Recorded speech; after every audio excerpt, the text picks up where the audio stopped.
8e point. Impossible. Vous demandez à quoi sert le pape roi. Personne ne le sait mieux que vous. S'il ne servait à rien, vous ne l'attaqueriez pas. La preuve évidente qu'il sert à tout, c'est que vous l'attaquez partout. Votre distinction entre le pape pontife et le pape roi n'est qu'un leurre. Le pape est la continuation du Fils de Dieu, pontife et roi. Dans sa personne, l'union de la royauté et du pontificat est nécessaire pour représenter devant les générations qui passent le roi et le pontife qui ne passent pas. Venus de la même origine, ces deux prérogatives tendent au même but. Le roi sert au pontife comme le corps sert à l'âme. Radicalement privé de pouvoir temporel, le pape est une âme sans corps. Établi pour commander à des êtres tout à la fois matériels et spirituels, comment le pape, âme sans corps, se mettra-t-il en relation avec ses sujets? Apôtre du pur spirituel, expliquez le problème. Sinon, convenez que vous ne savez pas ce que vous dites, et que le premier effet de vos utopies serait de reléguer le pape et l'Église dans le monde angélique, c'est-à-dire, suivant votre pensée, dans l'empire de la lune. Impuissant. Vous parlez de votre respect pour le pape pontife, devenu simple évêque de Rome. Le pape pontife et roi, c'est la plus haute majesté de la terre, car c'est la personnification visible de la royauté éternelle et éternellement indépendante du Fils de Dieu sur le monde. Le pape pontife et roi, c'est le pape marchant le premier des monarques, le pape jouissant, à un degré inaccessible à tout autre, du prestige de la souveraineté. Ce prestige est doublement indispensable, et pour imprimer de près comme de loin le respect aux princes et aux hommes jusqu'aux extrémités de la terre, et pour conserver, éclatant comme le soleil, le cachet d'indépendance nécessaire à la parole pontificale. Tel est l'auguste caractère avec lequel se présente le pape roi. Et il est impuissant à obtenir votre respect et votre obéissance. Que dis-je? Vous osez lui prodiguer l'injure et le mépris. C'est, dites-vous, la faute de sa royauté. Ah, s'il n'était plus roi, de quel respect nous l'environnerions? Fidèlement traduit, ce langage signifie: quand le pape sera descendu des hauteurs où l'ont élevé les conseils de Dieu et les respects de l'univers, quand, au lieu d'être le premier des souverains, il ne sera pas même roi, mais sujet, quand il n'aura plus ni organes officiels pour intimer ses ordres aux princes et au peuple, ni représentants accrédités pour défendre les intérêts de la religion dans le monde entier, quand sa parole solitaire, sans protection légale, pourra chaque jour être dénaturée, tronquée, traduite à contresens par une presse hostile, quand enfin on ne parlera plus du pape, ou qu'il sera permis à chacun de l'outrager impunément, c'est alors que nous tomberons à ses genoux, respectueux comme les premiers chrétiens, obéissants comme des novices. Il ne vous reste plus qu'une chose à obtenir, c'est qu'on vous croie. 9e point. Nous l'obtiendrons, ajoutez-vous, car nous sommes catholiques par le fond des entrailles, et même, sans nous flatter, plus catholiques que le pape. Si nous demandons la suppression du temporel, c'est pour dégager le spirituel, rendre le pape plus libre et ramener l'Église à sa perfection primitive. Jésus-Christ est né dans une étable, il n'a rien possédé. Il a déclaré que son royaume n'est pas de ce monde. Saint Pierre n'a eu que sa barque et son bâton. Les premiers papes furent pauvres comme lui. Au lieu de palais, ils habitaient les catacombes. Quoi de plus beau? Tout cela est vrai. Mais il est vrai aussi, suivant vos théories classiques sur l'origine des sociétés, qu'il fut un temps où les rois vivaient de glands, comme leurs sujets, où ils n'avaient pour palais que des huttes, pour équipage que leurs pieds nus, et pour manteau royal que leur peau. Quoi de plus parfait? Commencez donc par faire revivre, au XIXe siècle, cet heureux état de la sainte nature. Puis nous verrons à ramener l'Église à ce que vous appelez les beaux jours de sa perfection primitive. En attendant de la comparaison qu'il vous plaît de faire du présent au passé, vous concluez à la légitimité, à l'utilité même de la spoliation du pape. Soyez conséquents et ajoutez aux litanies Saint Mazzini, Saint Garibaldi, Saint Victor Emmanuel, grand bienfaiteur de l'Église, priez pour elle et pour nous. Allons au fond des choses. Ou vous croyez à votre beau raisonnement, ou vous n'y croyez pas. Si vous n'y croyez pas, pourquoi le faites-vous? Si vous y croyez, non seulement vous n'êtes pas catholique, mais vous n'êtes pas même chrétien. Vous dites que le temporel n'est ni nécessaire, ni utile à l'Église, qu'il est même contraire à sa perfection et un obstacle à votre salut. L'Église affirme tout le contraire. Elle se trompe donc manifestement. Si l'Église se trompe, c'est le Fils de Dieu lui-même qui se trompe, lui qui a promis d'être tous les jours de la durée des siècles avec son Église enseignante et agissante. Nous disons l'Église, remarquez-le bien, car nous vous mettons au défi de citer un seul pape qui ait été de votre avis, ou un seul évêque vraiment catholique qui ne pense pas comme le pape. Qui êtes-vous donc pour vous insurger contre une pareille autorité et vouloir détruire la papauté, telle que Dieu et les siècles l'ont faite? Qui êtes-vous pour accuser l'Église, ou de n'avoir pas compris les paroles et les exemples de son fondateur, ou pour les avoir indignement méprisés? Qui êtes-vous pour dire au vicaire du Christ: nous savons mieux que vous ce qui convient à la religion et ce qui ne lui convient pas? Quel esprit vous anime quand vous osez déclarer le Père du monde chrétien, entêté, ingrat, incapable de gouverner ses peuples? D'où venez-vous? Qui vous envoie? Réformateur, quel miracle accrédite votre mission? Où est votre mandat? De qui est-il signé? À bas les masques, qu'une fois du moins on vous voit la figure. 10e point. Pourquoi en veut-on au pape roi? Vous hésitez, mais si votre bouche est muette, vos actes parlent. Que disent-ils? Ils disent que malgré vos mielleuses assurances de respect pour le pape pontife et d'amour pour le spirituel, vous ne voulez pas plus du pape pontife que du pape roi. Ils disent même que vous n'en voulez au temporel, si ce n'est parce que, depuis longtemps, vous avez fait bon marché du spirituel. Qui donc attaque aujourd'hui le pouvoir temporel du Saint-Père, sinon ceux qui, par leurs écrits et par leurs actes, témoignent hautement de leur mépris pour son pouvoir spirituel? Ce que vous voulez, nous allons le dire. Vous voulez vous débarrasser de ce vieillard qui vous gêne. Vous voudriez anéantir la papauté, que vous savez ne devoir jamais pactiser avec vos doctrines. Cela ne vous étant pas donné, vous voulez l'enchaîner et l'affaiblir. Quand, sous prétexte d'unité italienne, vous aurez enfermé le pape dans l'enclos du Vatican et établi autour de sa demeure une ligne de circonvallation piémontaise, quand aucune correspondance venue des 4 coins du monde catholique ne pourra parvenir au Saint-Père sans passer par le contrôle des agents piémontais, et qu'aucune réponse ne pourra revenir sans passer par le même contrôle, quand enfin, pour dire le mot, le vicaire de Jésus-Christ sera le locataire de Victor Emmanuel, avec Mazzini pour majordome et Garibaldi pour concierge, le tour sera fait.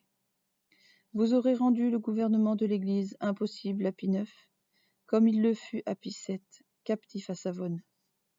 Dans cet état, nous l'admettons. On vous verra, soldats de Pilate, fléchir le genou devant le vicaire de Jésus-Christ, dépouiller et garrotter comme son maître, et lui dire en le souffletant: Salut, roi des consciences. Ave Rexio Deorum.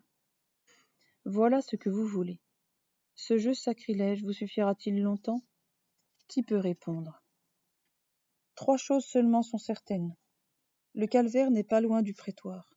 Saint-Pierre fut crucifié au Vatican, et quelques années après le déicide, Titus campait autour de Jérusalem, où il ne resta pas pierre sur pierre.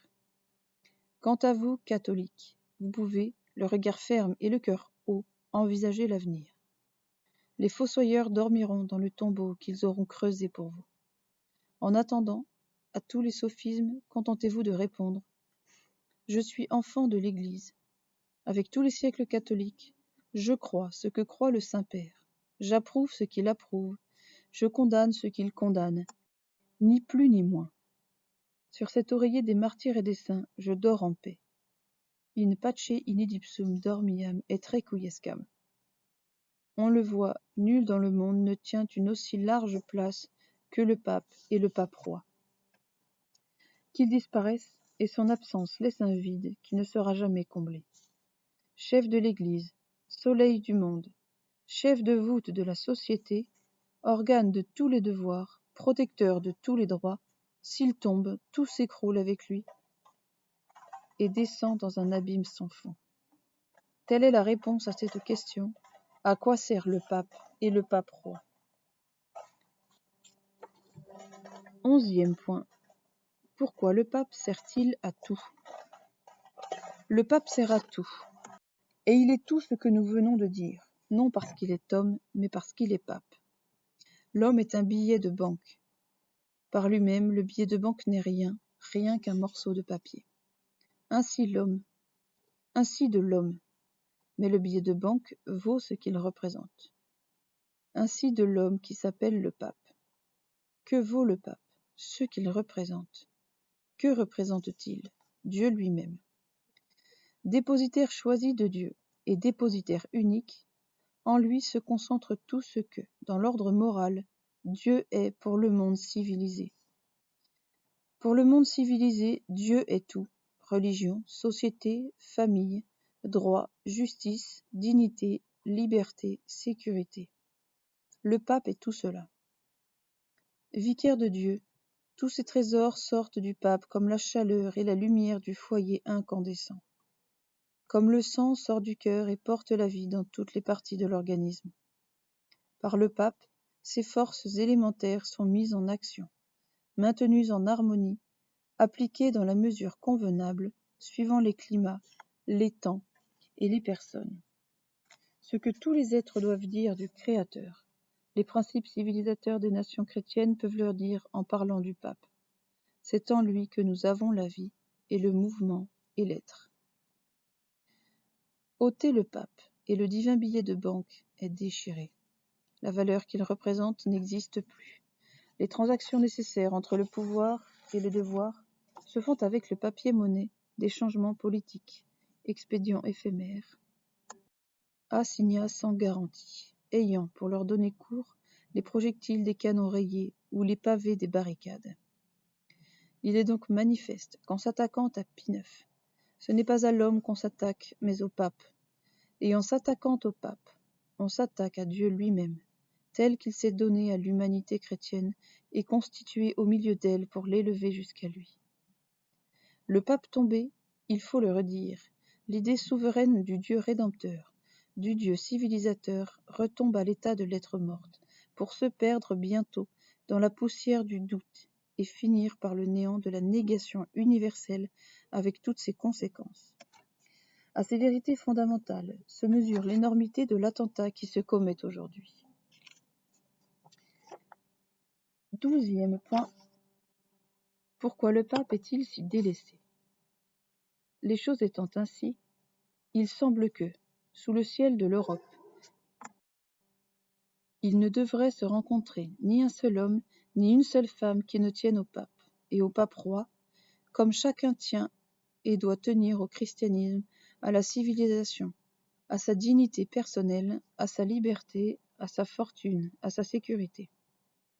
Autre est la réalité. Le vicaire du Fils de Dieu, comme autrefois le Fils de Dieu lui-même, est aujourd'hui trahi par les uns, abandonné par les autres.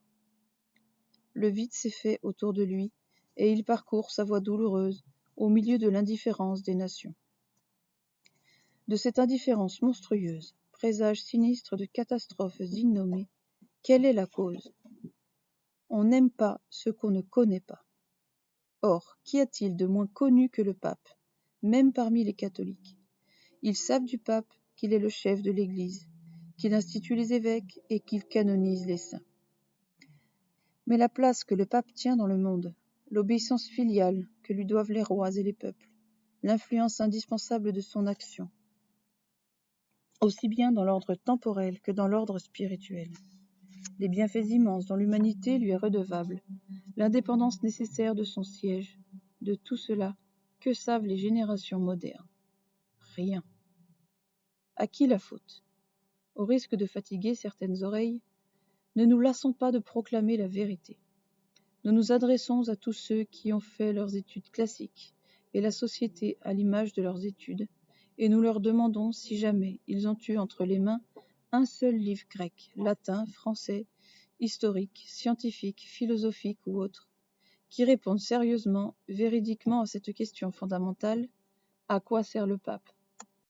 Chacun de nous ne peut-il pas dire en toute vérité: nous savons par cœur les rôles divers de tous les dieux du paganisme, les luttes des patriciens et des plébéiens, les décisions plus ou moins importantes du Sénat et de l'aréopage, les faits, gestes et dires d'Alexandre, de César, de Socrate et de Cicéron. Mais la nécessité sociale du pape, mais les luttes héroïques des papes en faveur de la liberté des peuples, mais les bienfaits des papes, mais les victoires des papes sur la force brutale et sur la barbarie, mais la haute sagesse des papes dans le gouvernement du monde, qui nous en a jamais parlé? Toute notre instruction classique, historique, littéraire, juridique, politique, quelquefois même théologique, est indifférente ou hostile à la papauté. Est-il étonnant qu'en présence de ses ennemis, nous soyons indifférents, muets, désarmés? Nous sommes ce qu'on nous a fait. Si nous sommes coupables, plus coupables sont ceux qui ont fait ce que nous sommes. 13e point. Avertissement solennel.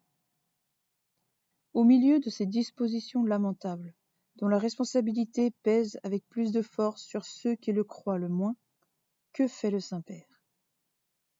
Humilié, abreuvé d'outrages, menacé dans sa liberté, peut-être dans sa vie, il s'adresse à tous et à chacun, au roi comme au peuple, et en forme de suprême adieu. Il leur dit ces paroles de Jérémie, vraiment écrites pour la circonstance: « Voilà que je suis entre vos mains. Faites de moi ce qu'il vous plaira.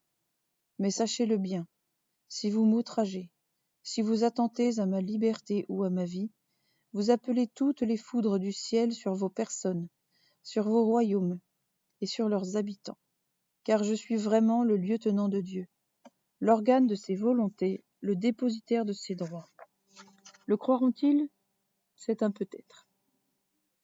Ce qui n'en est pas un, c'est que le monde passera, mais les paroles de l'éternelle vérité ne passeront point.